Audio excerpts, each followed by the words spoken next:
Shella Gonzalez and welcome to my world! So, hapon na. Nabusy ako. Alas 5 na po.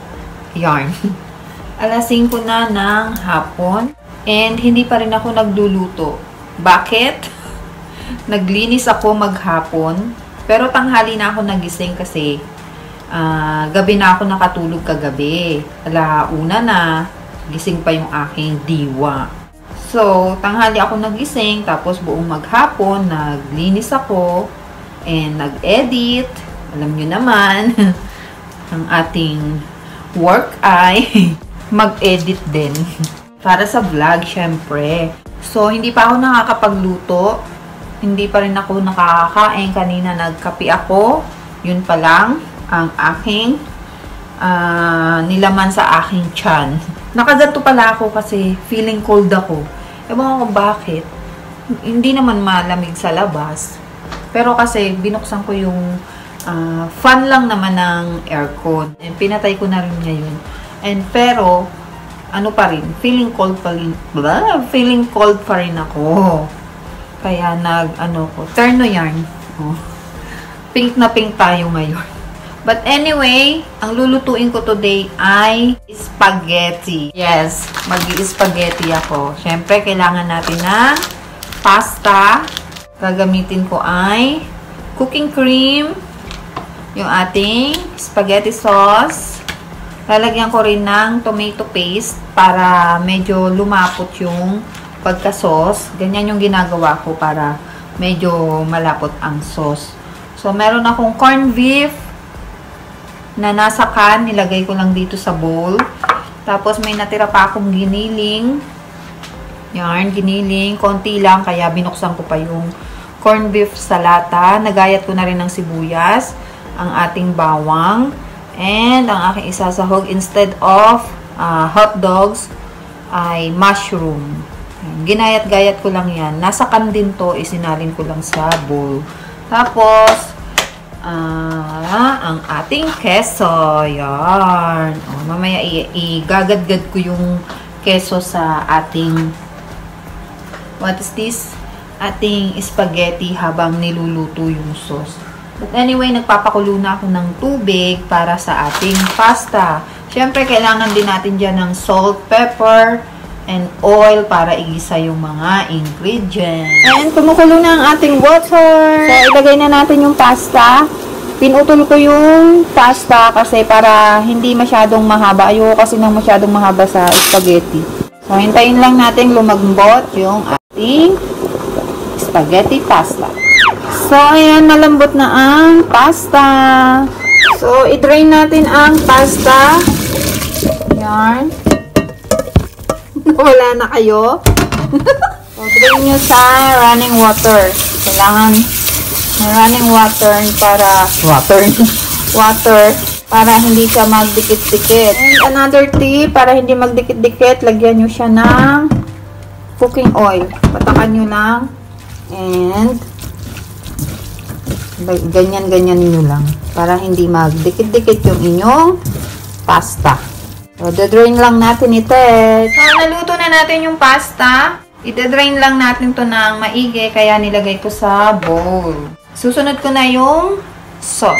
So, sa same lutuan na ako magluluto ng sauce. Lagyan natin ng mantika. So, pag alam nyo nang mainit yung inyong mantika, hulog nyo na ang bawang. Gisa-gisahin nyo lang hanggang sa mag-golden brown. Golden brown na ang bawang. Sunod natin ang sibuyas. Mas maraming sibuyas, mas masarap, mas malasa. So, papalambutin lang din natin ang ating sibuyas. So, pag okay na yung sibuyas nyo, isunod natin yung giniling. Yan. So, gigisa lang natin yung ating ground beef.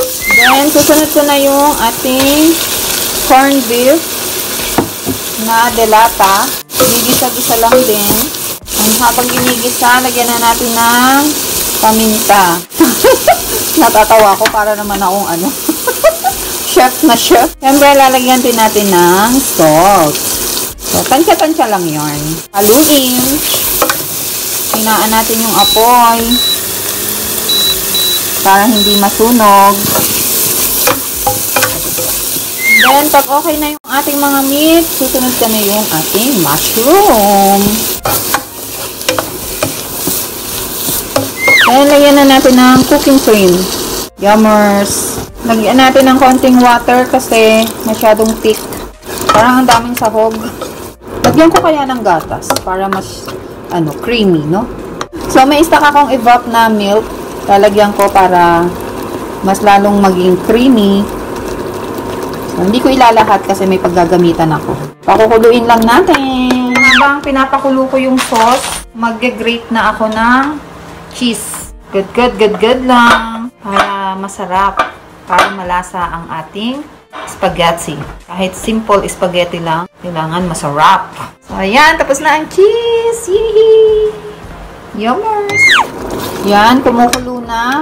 Pag kumukulo na ng ganyan, ilagay na natin ang spaghetti sauce. Ooh! Yummy! Delicious! Haluin! Lagyan na din natin ng tomato paste. Kailangan lutong-luto yung tomato paste nyo. Kasi, pag hindi luto ang tomato paste, ay maasim. So, halo-halo lang. And, ayan, kumukulo na. Tumitibok-tibok na ang ating sauce. This time, lagay natin ang cheese. Para cheesy ang ating spaghetti sauce. Excited na ako. And done! Okay na yan. And done ang ating spaghetti. Yummers! So, dito ko na lang nilagay yung sauce. Tapos, ito yung ating pasta para pagkatapos kong kumain, tatakpan ko na lang siya. Tapos, lalagay natin sa fridge. Tapos, nag-add din ako ng more cheese para sa toppings. Mag-assemble tayo ng ating kakainin. Assemble! So, kuha tayo ng pasta. Yee! Yummy yarn. Nag-crave kasi ako. Tapos, lagyan natin ng sauce. Diba? Yummy, yummy, yummy, yummy. Invite sa may more sauce. Medyo marami yung nagawa kong sauce, pero okay lang yun kasi pag may mga tira kaming sauce na ganito, ginagawa namin pizza ni best friend. Nilalagay namin sa loaf bread, tapos ino-oven namin, parang pizza. Nilalagay lang namin ng sibuyas, capsicum, mga ganun. Tapos, lagyan natin ng cheese. Lala! Wow! Yummy! Tingnan nyo. Yummy! So, let's eat! Ito lang kakainin ko. Kasi, mabigat naman to sa tiyan. Wala na akong ibang kakainin. Tapos, ano na lang ako mamaya. Hot choco bago matulog. So, kain tayo. First time kong ginawa to na mushroom yung nilagay ko. Ito yung gusto kong spaghetti. Yung hindi siya pulang-pula. Parehas kami ng nanay ko. Ayaw namin yung pulang-pulang spaghetti na parang parang ketchup na lang yung pinanglasa. O, diba? Hindi siya masyadong red. O. Kasi nga, marami tayong nilagay na gatas at saka yung ating cooking cream. So, let's taste that. Napakadali lang lutuin ng spaghetti talaga. Yummy! Ang sarap. So, living alone ako today. And ng buong linggo at sa susunod pa na week. Kasi nga, wala si best friend. So, living alone tayo. Mushroom. Super sarap kapag nilagyan nyo din ng cheese while cooking. Nalasang-lasa nyo yung cheese. Kasi nag-melt.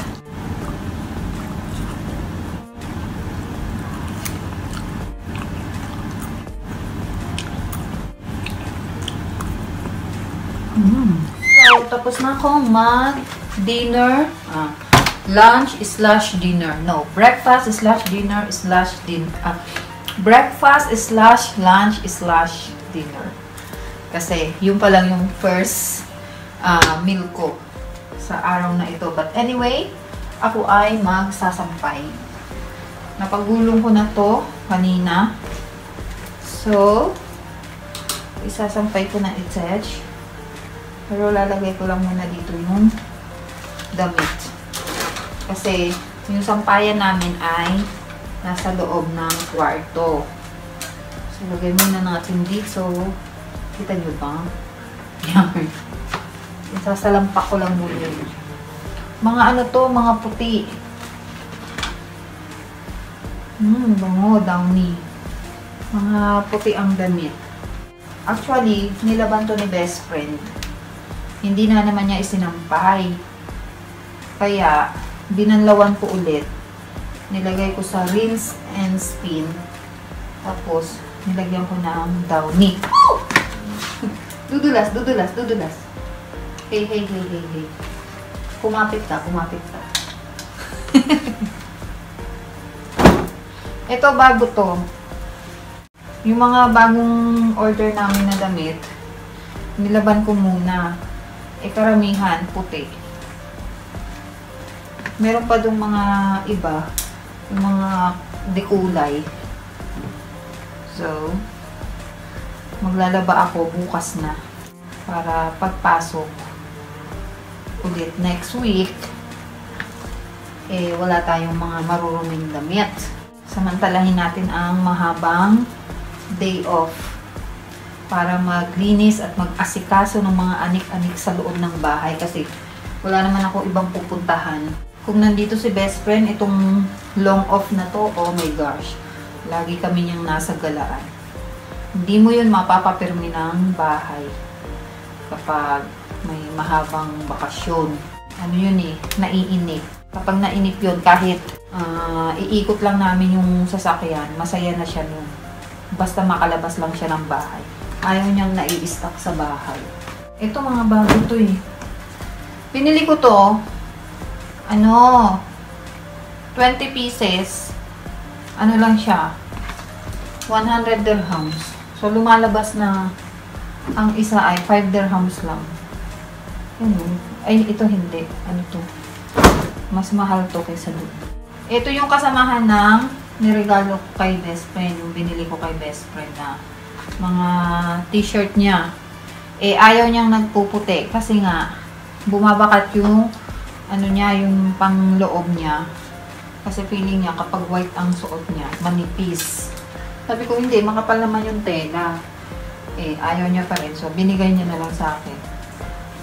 Ako na lang daw suot. Pero, sa bahay ko lang yan sinusuot kasi nga malaki.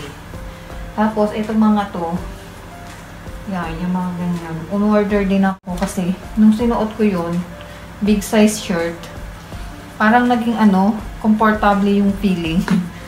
Parang bagay sa akin. Kaya, umorder ako ng mga big size shirt.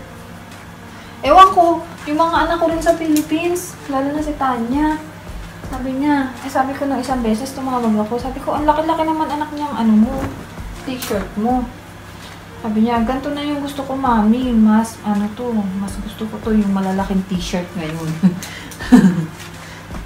Siguro na, hindi, nakakomportablehan din sa malalaking t-shirt. Kasi yung feeling ko ganun nung sinuot ko yung big size. Sakto yung kuha ko ng what is this hanger? So, sampay ko lang to sa loob. Kasi yung hangiran namin ay nasa loob ng bedroom. So, sampay lang ako. Kaya, dyan lang muna kayo. Alam nyo, kakahalungkat ko sa bedroom. Naglilinis ako sa kwarto.